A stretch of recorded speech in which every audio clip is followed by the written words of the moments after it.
So this is rferl.org. I've actually never heard of it before. It's Radio Free Europe, Radio Liberty. And it was by the writer RFE/RL, so I guess it was an admin or something. Title is U.S. calls on Russia to release all jailed Jehovah's Witnesses. Let's see what the article has to say. It's relatively short. The U.S. State Department has called on Russia to release all jailed Jehovah's Witnesses in the country, saying they pose no threat and that Russian authorities should respect their right to worship in peace.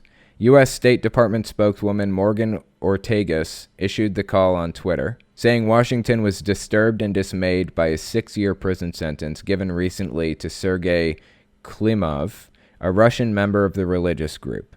Ortagus said in the November 7th tweet that Klimov was the 8th Jehovah's Witness jailed in Russia for peaceful religious practice. Russia banned the Jehovah's Witnesses in April 2017 and deemed it an extremist organization, a designation the U.S. State Department says is wrong. No, they're extremists. It is an extremist organization. I don't want to get this twisted. I don't want to get this misunderstood. They are extremists. They're just not violent extremists. There is a distinct difference there.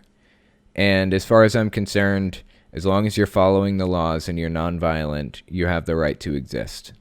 Extremist or not. We need to address extremist ideas with other ideas. We need to address bad speech with our own speech instead of jailing them. That's straight up wrong in my eyes, as Russia is doing. All right, continuing on. Klimov was found guilty on November 5th by a court in the Siberian city of Tomsk of being an extremist leader. Probably an elder or something in the congregation would be my guess. Klimov admitted at his trial that he was a Jehovah's Witness, but he denied that he was a leader of the group. His lawyer said the court's ruling will be appealed. Kremlin spokesman, which, by the way, in case you are unaware, Kremlin, from my understanding, I think the Kremlin is basically like the Russian White House. It's where Vladimir Putin operates out of. It says, Kremlin spokesman Dmitry Peskov said the court rendered its verdict based solely on Russian law and would not comment further on Klimov's case. In September, 2 high-ranking regional officers in Russia's investigative committee were banned from entering the United States for allegedly 7 Jehovah's Witness believers. Yep.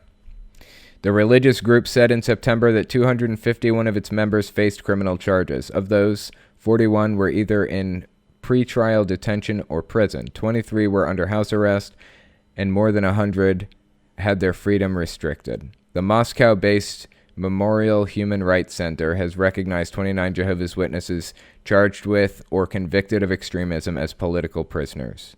The Jehovah's Witnesses have been viewed with suspicion by Russia authorities for decades over the views of its members about military service, voting, and government authority in general. I do not accept that people should be jailed for religious beliefs. I do not accept it. In fact, there's a quote that was brought to my attention recently. So this quote is from World War II, I believe. It was written by a Lutheran pastor. It says, "First they came for the socialists, and I did not speak out, because I was not a socialist. Then they came for the trade unions, and I did not speak out, because I was not a trade unionist. Then they came for the Jews, and I did not speak out, because I was not a Jew. Then they came for me, and there was no one left to speak for me." It was about World War II, I believe, right in the middle of, Germany. And it's an extremely valid point that they're making. They're coming after Jehovah's Witnesses right now because they've labeled them an extremist organization. Now, Jehovah's Witnesses are an extremist organization, but where do you draw the line? There are a lot of extremist organizations around, especially in Russia. They're all over the place. Where do you draw the line? I draw the line with violent extremism. I don't believe in it. I will do anything to stop it.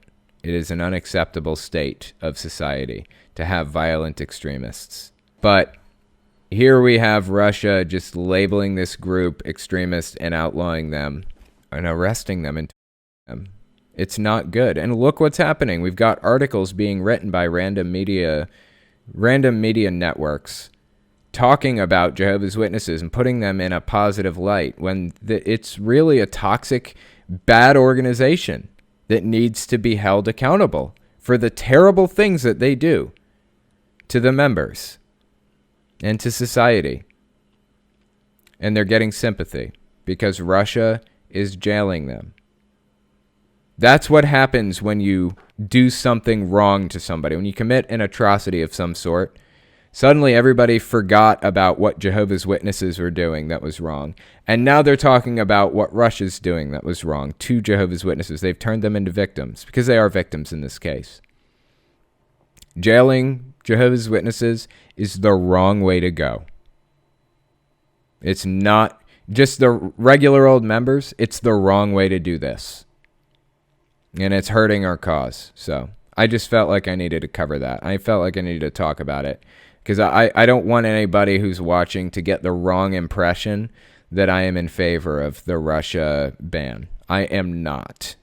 If you like what I do and you want to make sure I can continue to do it, you can support me in a few ways. First, you can support me on Patreon. That's probably the best way. But if you want to get something back for your support, you can check out my Teespring. I'm trying to make a shirt design for every cult I've covered. I haven't gotten every one, but I'm working on it. So check it out and see if your cult is up there. Second, you can support me by checking out my game shop. I sell controller, cartridge, and game box stands for every system from the original Nintendo and Sega Game Gear to the Xbox One and Nintendo Switch. So give that a look too. And finally, if you want to support me in some way other than monetarily, you can check out my other YouTube channels. I have a retro game channel where I answer questions like, why does Shy Guy have a mask? And why are CRT TVs the best way to play retro games? I also have the podcast where I talk about stuff I don't feel I can say on a monetized channel. And finally, I have my main channel where I talk about cults. I wish I didn't have to worry about dancing around subjects carefully in the first place, but I chose to do this as a full-time job. So unfortunately, I rely on YouTube's AdSense and on the support of patrons to continue doing the work I do. Anyways, check me out in all those places if you haven't already. Thanks for listening, guys.